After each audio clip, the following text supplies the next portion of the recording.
Good morning. সবাইকে জানাই আমার অনেক ভালোবাসা, সেই সঙ্গে বড়দের আমার প্রণাম। আশা করি তোমরা সবাই ভালো আছো, আর যে যেখানে আছো ঈশ্বরের কৃপায় সুস্থ আছো। আজ হলো 26শে জুলাই, শুক্রবার। আগে বলো তোমরা কেমন আছো? আমি তো বেশ ভালোই আছি। আজকে সকাল সকাল নেতুবাবুর পড়াশোনা হয়ে গেছে। এখন নেতুবাবু একটু গোলা রুটি খাচ্ছে আমার সাথে।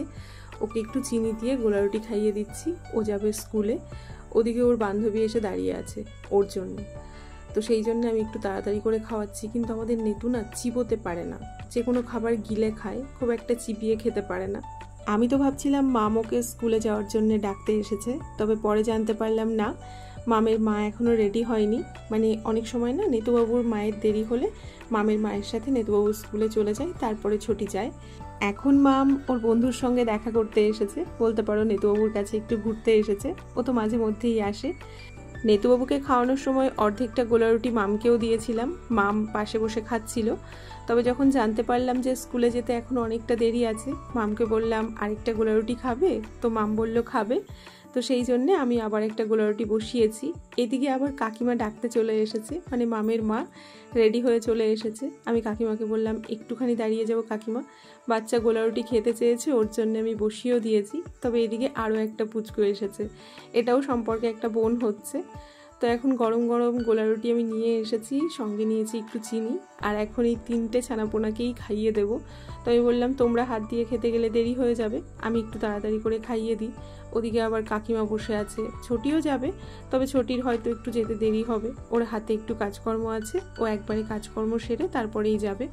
আচ্ছা, এদেরকে খাওয়াতে খাওয়াতে তোমাদের একটা কথা বলি। লাস্ট কয়েকদিন ধরে আমার কমেন্ট সেকশনটা বন্ধ হয়ে যাচ্ছে। আমি বন্ধ করছি না, অটোমেটিক বন্ধ হয়ে যাচ্ছে, হয়তো এই পুচকুদের জন্যেই। জানি না এই ভিডিওতেও বন্ধ হয়ে যাবে কিনা, তবে যদি বন্ধ হয়ে যায় তাহলে আবার মনটা খারাপ হয়ে যাবে। লাস্ট কয়েকদিন ধরে আমার মন ভীষণই খারাপ। তোমরা অনেকেই ভাবো যে আমি হয়তো তোমাদের কমেন্টস পড়ি না, কিন্তু না, আমি প্রত্যেকের কমেন্টস পড়ি, এবং সারাদিনে কাজের মধ্যে যখনই সুযোগ পাই তখনই আমি ওয়াইটি স্টুডিওটা খুলি এবং তোমাদের কমেন্টসগুলো পড়ি। হ্যাঁ, সবসময় রিপ্লাই করতে পারি না, তবে পড়ি একাধিকবার।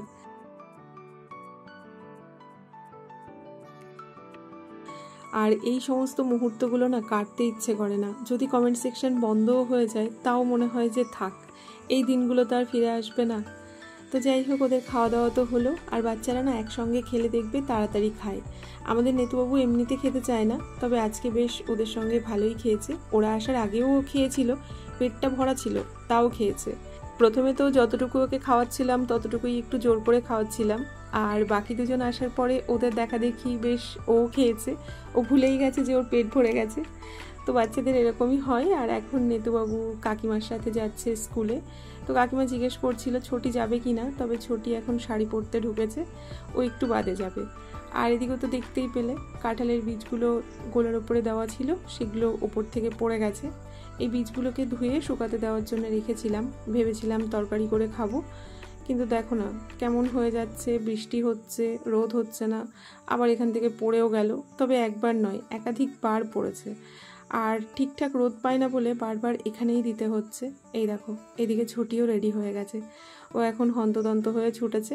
তবে আমি ওকে বললাম ছুটি আমার কাছ থেকে টাকা নিয়ে যাও, আসার সময় আমার জন্য কয়েকটা ডিম নিয়ে এসো। আর ছুটি যাওয়ার সময় বলে গেছে ঘোষ কাকা আসলে ওর দুধটা যেন আমি রেখে দিই। এখানে কড়াই ধুয়ে রেখে গেছে। এখন ঘোষ কাকা চলেও এসেছে, আর কাকার কাছ থেকে আগে ছোটির দুধটা একটু নিয়ে নিই, আর এবার আমার জন্য দুধটা নিয়ে সেটা আমি একটু ফ্রিজে রেখে দেবো, আজ আর দুধ খাবো না। তো এদিকে সকালে যে বাসন কোসনগুলো হয়েছিল সেগুলো তো ধোয়া হয়নি, এখন আমি চটপট করে একটু ধুয়ে নিই। আজকে সকালে আমিও গোলা রুটি আর চাই খেয়েছিলাম, তবে ভিডিওটা শুরু করার আগেই আমার খাওয়া হয়ে গেছিলো, যেহেতু থাইরয়েডের ওষুধটা অনেকক্ষণ আগেই খেয়ে ফেলেছিলাম। তো আমি খাওয়ার পরেই নেতুবাবুকে খাইয়েছিলাম। আমি একা মানুষ হওয়া সত্ত্বেও না সকালের খাওয়া দাওয়া শেষ হতে না হতেই আমার আবার দুপুরের খাওয়া দাওয়ার জোগাড় করতে হয়। তো আমি খানিকটা দুপুরের খাবারের জোগাড় করে রাখলাম, আর এদিকে ছোটিও চলে এসেছে স্কুল থেকে। এখানে অবশিষ্ট টাকা আর সেই সাথে ডিমগুলো এনে রেখে দিয়েছে। তো আমি ওকে বলেছিলাম 8টা ডিম আনতে, আর ও 8টা ডিমই এনেছে। রান্নাঘরে ডিমগুলো রাখলাম, আর এবার আমি যে পটলগুলো ধুয়ে রেখেছিলাম সেগুলোই একটু কেটে নিচ্ছি। আজকে একটা ইউনিক রেসিপি শেয়ার করব। এই রেসিপিটা আমি একবার ট্রাই করেছিলাম বহরমপুরে, আর খেতে খুব ভালো হয়েছিল। ইদানিং আমার পটল খেতে একদমই ভালো লাগে না, তো হঠাৎ করেই মনে পড়লো যে বহরমপুরে যে রান্নাটা করেছিলাম সেই রান্নাটা যদি আজ করি তাহলে পটলগুলো খাওয়া হবে। কারণ ফ্রিজে অন্তত 2 কিলো পটল তো আমার পড়েই আছে, যদি খাওয়া না হয় তাহলে নষ্ট হবে। তো সেই জন্যে আজকে আমি ভেবেই রেখেছিলাম যে আজকে এই রেসিপিটা বানাবো, তার জন্যই ছোটিকে দিয়ে ডিমটা আনিয়েছি। তো প্রত্যেকটা পটলের ভেতর থেকে বীজগুলো বের করে নিলাম। আর এবার 4টে ডিম আর একটা বাটি নিয়ে এলাম। আর এবার একে একে ডিমগুলো একটু ফাটিয়ে নেব। এবার ডিমের মধ্যে পরিমাণ মতন লবণ আর একটুখানি হলুদ দিলাম, সেই সাথে একটু গোলমরিচের গুঁড়োও দিলাম। ভেবেছিলাম 4টে ডিম ফাটাবো না, তারপরে মনে হলো যদি কম হয়ে যায়, আর আমার তো এটা রোগ, আমার শুধু মনে হয় যদি কম হয়ে যায়। তো ভাবলাম ডিমই তো, যদি বেশি হয় তাহলে ভেজে খেয়ে নেব বা তরকারির ঝোলে দিয়ে দেব। ডিমটা ফেটিয়ে ওদিকে রাখলাম আর তারপর এগ বয়লারটা নিয়ে এলাম। আর এবার এগ বয়লারের ভেতরে একটু জল দিচ্ছি, তবে আজকে কিন্তু মেপে জল দিচ্ছি না, আমার চোখের আন্দাজে একটু বেশি করেই দিলাম। আর তারপর একে একে পটলগুলো সাজিয়ে নিয়েছি। আর এবার ডিমটা একটু ঢেলে দেব। তবে জানো তো, চাইলে কিন্তু ডিমের মধ্যে পেঁয়াজ, ক্যাপসিকাম এগুলো অ্যাড করা যেতে পারে। এর আগে আমি যখন বহরমপুরে থাকতে করেছিলাম তখন কিন্তু আমি ক্যাপসিকাম দিয়েছিলাম, তবে আজ আর কিছু দিলাম না। তবে ঢালার সময় একটু সাবধানে ঢালবে, না হলে কিন্তু আমার মতন এরকম অবস্থা হবে। সেই সাথে ডিমটা দেওয়াটাও আমার একটু বেশি হয়েছে, একটু কম করে দিলেই বেশি ভালো হতো। তবে ওই যে বেশি করেছি তো, তাই একটু বেশি বেশি দিয়ে দিলাম। আর তারপর এদিকে চালটা ধুয়ে আগে ভাতটা বসিয়ে দিই, ভাতটা হয়ে যাক। আর এবার আমি বাকি কাটাকাটিগুলো একটু সেরে নিই। রান্না করতে সময় লাগে না, তবে রান্নার জোগাড় করতে অনেকটা সময় লেগে যায়। আজকে আমি পেঁয়াজগুলোকে যতটা পারলাম একটু ছোট ছোট করে কাটলাম, চাইলে চপারে কাটা যেত, তবে আমি আজকে হাতেই কেটে নিলাম।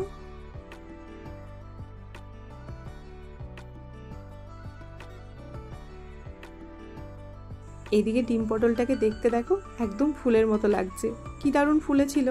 তবে ওই আর কি, কিছুক্ষণের জন্যে। আমি না ডিমটা আজকে একটু বেশি ফেটিয়ে ফেলেছি।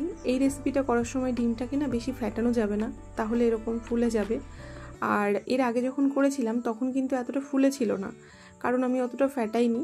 তবে যখন আমি ডিমটা ফ্যাটাচ্ছিলাম তখন আমার মাথায় ছিল না এটা, যে ডিম যত ফ্যাটানো হয় তত বেশি ফোলে। দেখলে আবারও আমি একই গন্ডগোল করলাম, আবার ডিম পড়লো। এগ বয়লারটা ধুতে আজকে আমার বেশ কষ্ট হবে। প্রথমবারে 7 পিস বসিয়েছিলাম, আর এবার বাকি 3 পিস একটু বসিয়ে দিলাম, ওগুলো হোক। ততক্ষণে আমি এদিকে বাকি কাটাকাটিগুলো করে নিই।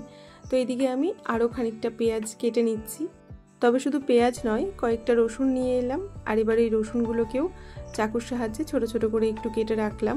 আর এবার একটা মিক্সির জারে একটু মশলা করে নেব, তার জন্য বেশ খানিকটা আদা রসুনের পেস্ট দিচ্ছি। পেস্ট দিলাম কারণ পেস্টটা অনেক দিন ধরে আমার কাছে ছিল, খাওয়া হচ্ছিল না, তো আজকে সেই জন্য দিয়ে দিলাম। আর তারপর কয়েকটা কাঁচা লঙ্কা আর সেই সাথে কয়েকটা কাজু আর একটু চারমগজ দিলাম। অল্প পরিমাণে গোটা জিরে আর 1 চামচ মতো ধনে গুঁড়ো দিয়ে এবার মশলাটা একটু ঘুরিয়ে নিয়ে এলাম। তো এই যে মশলাটা তৈরি হয়ে গেছে। আর এদিকে আমি ভাতের মধ্যে একটা আলু সিদ্ধ দিয়েছিলাম, সেই আলুটাকেই এখন একটু তুলে নেব। ভাতটাও হয়ে গেছে, আলুটা তুলে তারপর ভাতের মাঠটা একটু ঝরিয়ে নেব।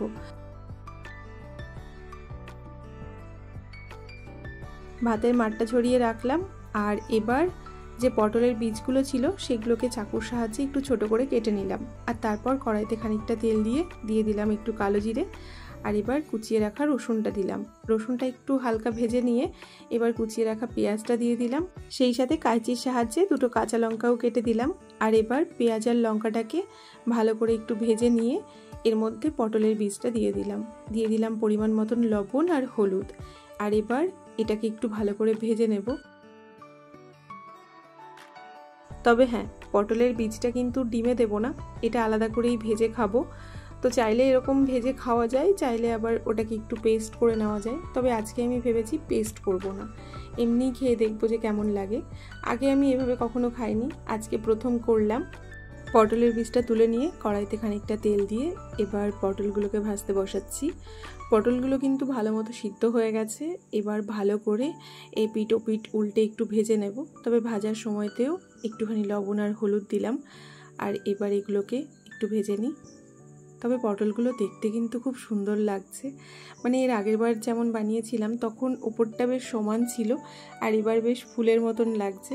তো এদিকে পটলগুলো ভাজাও হয়ে গেছে।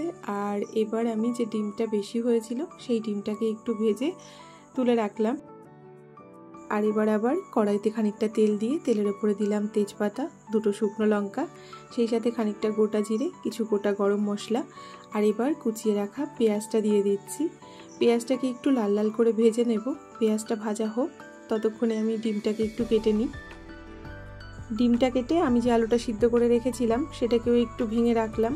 আর এদিকে পেঁয়াজটাও ভাজা হয়ে গেছে। এবার আমি এর মধ্যে কুচিয়ে রাখা টমেটো দিয়ে দিলাম আর সেই সাথে একটু লবণ দিলাম। আর এবার লবণ আর টমেটোটাকে ভালো করে একটু ভেজে নেব। ততক্ষণ ভাজবো যতক্ষণ না টমেটোটা একটু গলে যাচ্ছে। তো এইদিকে টমেটো ভালো মতো গলে গেছে। আর এবার আমি এর মধ্যে সেই মশলাটা দেবো যেটা আমি করে রেখেছিলাম। তবে এখন না মশলা দেওয়ার সময় আর জল দিই না। তোমরা অনেকেই বলো যে মশলা দেওয়ার সময় জল দিতে হয় না। তো আমি দেখেছি মশলা দেওয়ার সময় জল দিলে তরকারির স্বাদটা অনেকটা খারাপ হয়। তো সেই জন্য আমি এখন আর দিই না। তোমাদের কাছ থেকে আমি অনেক কিছু শিখছি, ভবিষ্যতে আরও শিখবো। তো খানিকটা হলুদ দিয়ে মশলাটাকে ভালো মতো একটু কষিয়ে নিলাম।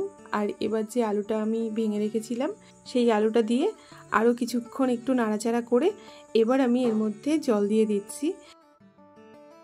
এদিকে ঝোলটা ফুটতে আরম্ভ করেছে। আর এবার একে একে প্রথমে পটলগুলো দিয়ে দিলাম আর তারপর ভেজে রাখা ডিমগুলো দিলাম। আর এবার আরও কিছুক্ষণ এটা একটু ফুটুক, আমি একটু নাড়িয়ে চাড়িয়ে দিলাম। এটা হতে হতে না আমি বাকি বাসনগুলো একটু ধুয়ে নিই। সারাদিনে আমার বাসন জমলে না আমি টুকটুক করে ধুতে থাকি। এক গাদা বাসন হয়ে গেলে না তখন আমার ভালো লাগে না মাজতে। তো সেই জন্যে যে কটা বাসন ছিল সেই বাসনগুলোকে ধুয়ে নিয়েছি। আর এদিকে তরকারিটা অনেকক্ষণ ফুটেও নিয়েছে।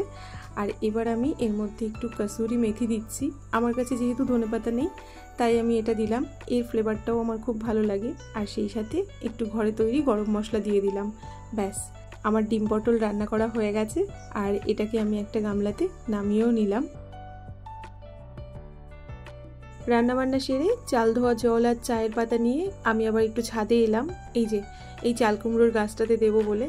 দাঁড়াও, জলটা একটু দিয়ে দিই, তারপর তোমাদেরকে একটা গুড নিউজ দেবো। না শোনাবো না, দেখাবো। এই দেখো, আমার চাল কুমড়ো গাছে ফুল এসেছে। আর ফুলটাকে দেখে না আমি এত খুশি হয়েছি, আমার খুশির কোনো অন্ত নেই। আর ফুলটাকে দেখতে কি সুন্দর লাগছে বলো। আমি তো সঙ্গে সঙ্গে মণ্ডলবাবুকে ফোন করেছি। ফোন করে বললাম তুমি যে গাছটা লাগিয়ে গেছিলে সেটাতে ফুল এসেছে। তো বললো ভিডিওতে তো আমিও দেখতে পাবো। আমি বললাম তুমি ভিডিও কল করো, আমি এখনই দেখাচ্ছি। তবে ও যেখানে আছে সেখানে ভিডিও কল সবসময় সম্ভব হয় না, সেই জন্যে আর ভিডিও কল করতে পারিনি। তো আমি যখন এই ভিডিওটা আপলোড করব তখন ও দেখতে পাবে। তবে ও আমাকে জিজ্ঞেস করছিল স্ত্রী ফুল না পুরুষ ফুল। আমি তো আনন্দে সেটাও দেখিনি। ফুল ফুটেছে এটা দেখেই আমি খুশি হয়ে গেছি। তবে পরে দেখলাম ওটা পুরুষ ফুল, ওটাতে ফল হবে না। তো যাই হোক, ফল হোক না হোক, ফুল তো হয়েছে। তবে এই গাছটারও একটা ব্যবস্থা করতে হবে। এই দেখো, এই গাছটাও না অনেকটা বেড়ে গেছে। প্রথমে ভাবছিলাম কুমড়ো গাছটা আর একটু বড় হোক, তারপরে এখান থেকে সরাবো। আপাতত এভাবে ছাদেই রেখে দিই। তারপর হঠাৎ করে মনে হলো যে ছাদে যদি নষ্ট হয়ে যায়, কারণ ছাদ তো গরম হয়, আর ডিরেক্ট ছাদের ওপরে রাখলে তো তাপটা বেশি লাগবে। কোনো একটা সাপোর্ট পেলে তাহলে তাপটা একটু কম লাগবে। তো সেই জন্যে ওই টবটাকেও চাল কুমড়োর পাশে এনে রাখলাম। আর এখন এই চাল কুমড়ো গাছের নিচে দিয়ে আপাতত কুমড়ো গাছটাকে একটু টেনে দিলাম, তাহলে আর নিচে পড়বে না। আস্তে আস্তে ও না সামনের দিকে এগোতে থাকবে। তবে চাল কুমড়ো গাছের মতো মনে হয় কুমড়ো গাছটা বাঁধার প্রয়োজন হবে না, ও একাই সামনের গাছটা ধরে নেবে। তবে চলো এখন আমি নিচে যাই আর নিচে গিয়ে স্নানটা করে নিই। স্নান সেরে ফ্রিজ থেকে একটা আম বের করে এখন আমের খোসাটা ছাড়িয়ে আমটাকে একটু কেটে নিচ্ছি। আর এই আমগুলো যে কি মিষ্টি সে কথা আর কি বলবো তোমাদের। সেদিন আরও যদি 2-3 কিলো রেখে দিতাম ভালো হতো, জানো তো। এই রকম আম আর পাওয়া যাচ্ছে না। তো এদিকে কিছু আম আর সেই সাথে ডিমের যে তরকারিটা রান্না করলাম সেটা একটু ছোটিকে দিলাম। আর তারপর দিদাকে ডাকলাম। দিদা এদিকে চলেও এসেছে।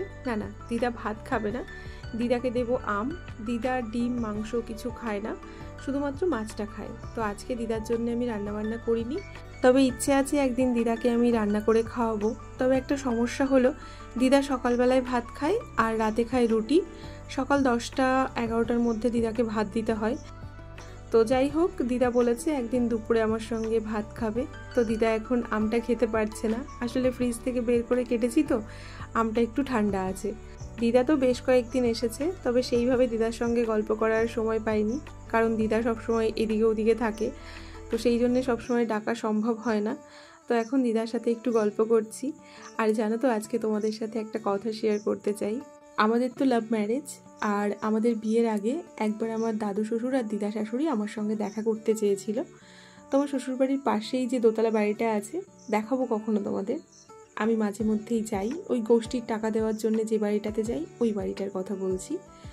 তো ওই বাড়িতে আমাকে ডেকেছিল আর আমি এসেছিলাম। তো আমার দিদা শাশুড়ি আমাকে যখন প্রথম দেখে তখন আমাকে বলেছিল সুজয় কী করে কালো মেয়ে পছন্দ করলো।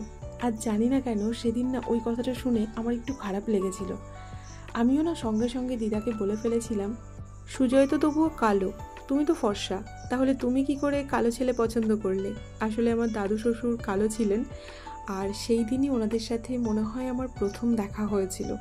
আর প্রথম দেখাতেই আমি এরকম একটা কথা বলে ফেলেছিলাম। আসলে ওই কথাটা না আমার খুব আত্মসম্মানে লেগেছিল। সেখানে আরও কয়েকজন ছিলেন, তাদের সামনে আমাকে ওরকম বলেছিল। তবে আমার কথা শুনে দাদু দিদার কোনো প্রতিক্রিয়া ছিল না, কারণ ওনারা বিষয়টাকে হাসির ছলেই নিয়েছিলেন। কিন্তু ওই বাড়ির জেঠিমা, মানে বড় জেঠিমা বলেছিলেন, আজকালকার মেয়েদের কিছু বলা যায় না, কিছু বললেই মুখের ওপরে শুনিয়ে দেয়। আচ্ছা বলো তো, এটা আমি এমন কি ভুল বলেছি? দিদা যেমন আমাকে মজার ছলে কথাটা বলেছিলেন, আমিও ওনাকে মজার ছলেই কথাটা হাসতে হাসতে বলেছিলাম। তবে জেঠিমা আমার কথাটাকে ধরলো, দিদার কথাটার প্রতিবাদ করলো না। তো যাই হোক, তাতে আমার কোনো অনুশোচনা নেই, কারণ আমি মনে করি সত্যি কথা যদি কারোর বলার ক্ষমতা থাকে, তার শোনার ক্ষমতাও রাখতে হবে। আর সেটা ছোট বড় নির্বিশেষে সবার ক্ষেত্রেই প্রযোজ্য। বড়রাও ভুল করে, এমন নয় যে সবসময় ছোটরাই ভুল করে। তবে শুনতে সবসময় ছোটদেরকেই হয়, কারণ বড়রা বড় বলে যা খুশি তাই করতে পারে, এমনটা ধারণা এখনও বহু মানুষের আছে। তো যাই হোক, অনেক কথা বললাম, তবে আসল কথাটাই তোমাদের বলা হয়নি। আজকের ডিম পটলটা খেতে খুব ভালো হয়েছে। মনেই হচ্ছে না যে পটল খাচ্ছি। যারা পটল খেতে পছন্দ করে না না, তাদেরও ভালো লাগবে। সেই সাথে তার থেকেও ভালো লাগছে পটলের বীজ ভাজা। ওটা যে এত ভালো লাগবে সেটা আমি ভাবতেই পারিনি। তো এরপরে না আরও একদিন পটলের বীজটা আমি এভাবে ভাজবো। আর মনে হচ্ছিল যে ওই ডিম পটল না খেয়ে শুধু পটলের বীজ ভাজা দিয়েই ভাতটা খেয়ে নিই। তবে বেশি ভাজা পোড়া খাওয়া ঠিক না বলে অল্প করেই খেয়েছি, আর নিইনি, পরে আবার খাবো। তো চলো এখন আমি খাওয়া দাওয়া করি আর দিদার সাথে একটু গল্প করি। সেই সাথে আজকের মতো ব্লগটা তাহলে এখানেই শেষ করছি। তোমরা সবাই সাবধানে থাকবে আর নিজেদের খেয়াল রাখবে। টাটা।